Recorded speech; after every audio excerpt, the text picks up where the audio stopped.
How's it going, guys? My name is Monferno and welcome to the TBU Week 1 Team Builder for AS Monferno versus the Dallas Staravias. And basically, this is going to be a tough friggin' match because Trip is the reigning champion. Fun fact, this is the second season in a row of any league where I've had to play the reigning champion first, which is really friggin' annoying because last time I got completely wrecked by Shroom Dava. And that really kind of put me in my place because that just kind of destroyed me for the rest of the season there. But it's just, it's something we've got to deal with, so we shall do. Anyway, Trip's team here consists of Megalopony, Mew, Tangrowth, Entei, Vaporeon, Kyurem, Electros, Bronzong, and Avalugg. So that's a tough friggin' team. Immediate thought, he benched his Togetic, which was his dragon immunity, and nothing on that team apart from Bronzong really wants to take dragon moves. Nothing on there apart from Bronzong, obviously, and possibly Vaporeon, but he has nothing there that really wants to try and do things and stuff. He has nothing on there that wants to really try and mess with my dragons. Spoilers, I'm bringing 2 this week. So let's get into the team and start off. Basically, I'm running Megalatias for the first time ever, and I realise Megalatias has a great matchup against this team, apart from against Bronzong and what's the other one? Bronzong and Kyurem. Now with Kyurem, I could run Dragon Pulse and just KO it outright. Maybe not KO it outright, but at least do some damage. But I don't know. That's not the fun way to do it. So what we're gonna do? None of the rest of his team can touch this set. I've ran calcs and nothing can touch it. I can Calm Mind, I can set up on almost everything else.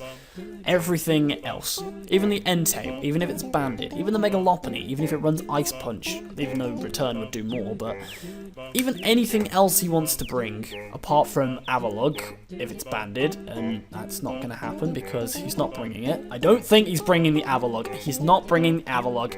I swear to God, if he brings the Avalugg, I will scream. But anyway, I can set up Calm Minds on the Entei because I can pretty much stall it out of Sacred Fires and Flare Blitzes, and even if it does score a burn, I have Refresh and Recover to just stall it out anyway. It can't break me down. The only thing that really bothers me on this team is Kyurem, but if Kyurem's gone, I can run through the team. Obviously, Psyshock can't touch Bronzong, so I will be considering trying to swap Psyshock for Dragon Pulse because it does more to the team overall, because it allows me to possibly break through Bronzong at +6, and Bronzong doesn't have any reliable recovery anyway, so it would appreciate Psyshock a lot more than a Dragon Pulse. But yeah, Dragon Pulse would probably be the better move, and I'll probably change that on the day. But for now, it's staying as Psyshock because Megalopony is always fun to hit super effectively, and Vaporeon is always nice to deal damage on the physical side too. However, Mew is always going to be frustrating, so I'm probably going to end up running Dragon Pulse over Psyshock just for that Mew, just so I have some way of hitting that Mew. And I realised I am not really... That Mew could be the one thing that kind of screws me over a little bit. But anyway, I'm running 252 HP, 252 defense, 4 special attack, and that allows me to take hits fairly well on the physical side. It means I can actually wall the Entei. I can wall any of his physical threats apart from banded Avalugg, but it's an Avalugg. What's it going to do? I don't need to attack it. It's an Avalugg. I don't like Avalugg. Ugh, dearie me. Latias, you're going to have to put in some work for me this week. This thing could potentially sweep under the right conditions. But anyway, let's move on to my next mon. The next mon is Bowtruckle the Sneasel. Now this thing, knockoff is always fun. Knockoff is always very fun. Icicle Crash, Ice Shard, but counter? What is that for? Basically, I have a little trick. You see, this thing's going to be my designated lead, and what I need to do is I need to make sure that he leads with that. Oh, someone's at the door. I'm going to have to go and get that. Hang on a second.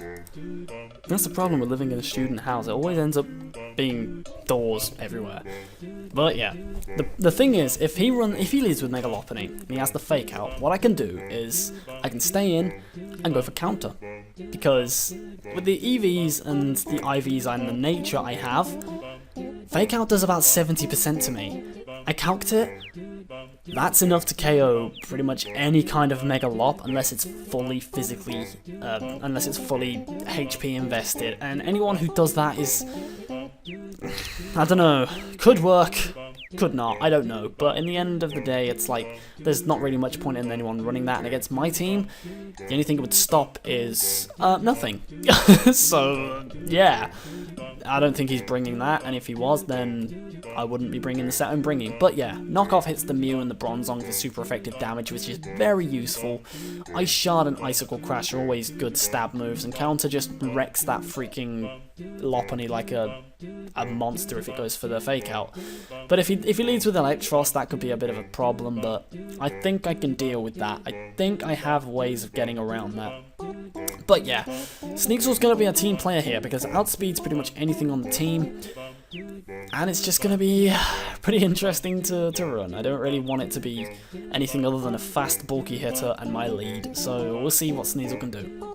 Anyway, Mark Bolan, Tyrantrum with Head Smash, Rock Polish, Crunch, and Dragon Claw. Basically, this thing just destroys his entire team besides Bronzong, but we'll get to that because I have a plan. I have a very cunning plan. So, yeah, Tyrantrum here is just going to be chilling and head smashing his entire team. The only thing on his team, like I said, is Bronzong, but we have the Life Orb, we have the Rock Head, we have the Crunch, so we are pretty much destroying his entire team. The only thing on his team that's going to be resisting Head Smash and a Crunch is Mega Lopunny, and that thing is not going to appreciate a Head Smash. So, you ain't getting a free switch in. You ain't getting a free switch into your Mega Lop on this thing, especially because I have Dragon Claw and Rock Polish. Now, the EVs I have mean that I can outspeed Mega Lop by 1 point at +2, which is absolutely fantastic. The speed tier this thing has is very, very useful.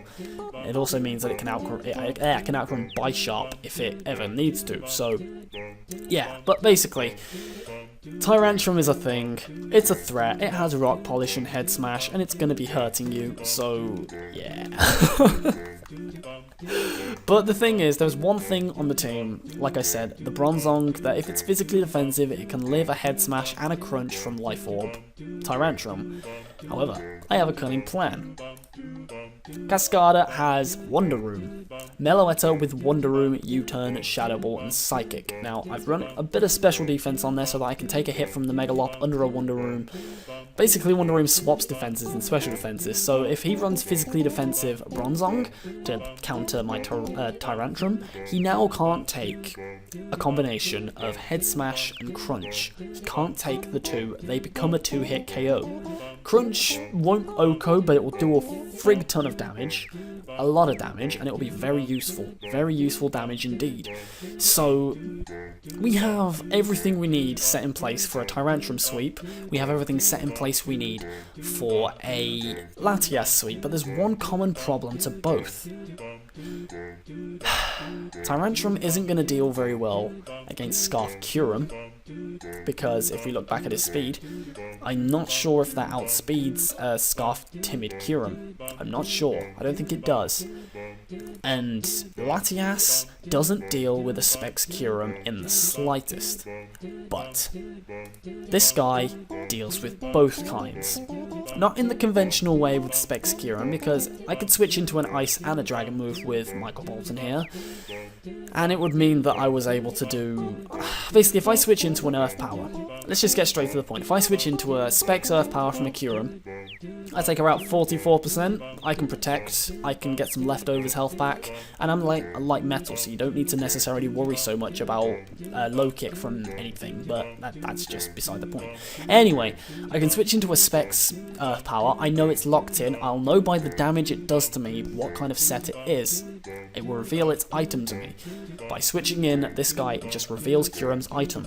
So I switch in, I find out whether it's Scarf, Specs, Life Orb, Expert Belt, Leftovers, Roost, whatever kind of set it wants to be. I then get the free switch, if it's Specs or Scarf, which I will tell by the damage. I get the free switch into Staraptor, or I get the free switch into Mega Latias, because Mega Latias will then be able to actually avoid the Earth Power, set up a Calm Mind, and it could potentially be gained from there. But the most logical course of action will be going into Staraptor to threaten anything on the team, because the one thing on his team, well, the two things on his team that aren't 2-hit KO'd by Panic are the Bronzong and the Avalugg. So I have ways of dealing with both, and Wonder Room just makes it so that those physical threats ain't those physical tanks anymore. Wonder Room just, it's either gonna make or break my season. But yeah, I have the Stealth Rock on there so that Kyurem can't switch in as many times. I have the Thunder Wave for a bit of status support. I have Protect and Iron Head, which are potentially going to be big players in this game. Protect could get me Vital Leftovers recovery back, especially if I have to repeatedly switch into Kyurem. And Iron Head hits it for super effective damage, which is always very nice. But yeah, basically, Registeel is the support mon. It's the pivot, because it then gives me a choice of what I want to do. It stops Kyurem instantly. The next mon, and the final mon, is Scarf Raptor. Scarf Raptor is here because it outspeeds everything on his team, including Scarf Kyurem, if he ever decides to bring that. It gets Brave Bird, Double Edge, U-turn, close combat. It keeps momentum for me. It allows me to do things and stuff. It allows me to actually poke holes in his team. Bronzong will not appreciate switching into too many Brave Birds, or too many Double Edges and U-turns, because, you know, it's a freaking Bronzong. It doesn't get any reliable recovery. I also have the U-turn if I want to keep momentum. If it's a good idea, if like he's locked into Scarf Earth Power. If he's locked into Scarf Earth Power, he has like one choice. He switches out. Because if he stays in, I go for the U-turn, I go into Mega Latias, and I just repeat the cycle. So that's basically, it's just going to hit hard, and it's going to be a very important player for me. The only thing it won't be able to 2-hit KO is Avalugg, but that's not coming. If it does come, I'll be very disappointed. It'll probably bring it to just deal with Sneasel, to be honest, and I'll be very annoyed when he does. But if he does, then I'll just Wonder Room it, it's fine. Nah, but yeah, that's basically the team. Make sure you guys come back for week 1 against the Dallas Staravias, and we'll friggin' do this. Let's see how we get on, and make sure you come back when the video's uploaded, which should be within the week. I hope. I pray. I can't promise anything because I have a hectic week ahead of me, and it's going to be very tough for me to do anything. So, thank you guys very much for watching. I hope you've enjoyed this. If you did, don't forget to leave a like, and I will see you guys in the next episode. Have a great day and a great life. See you later!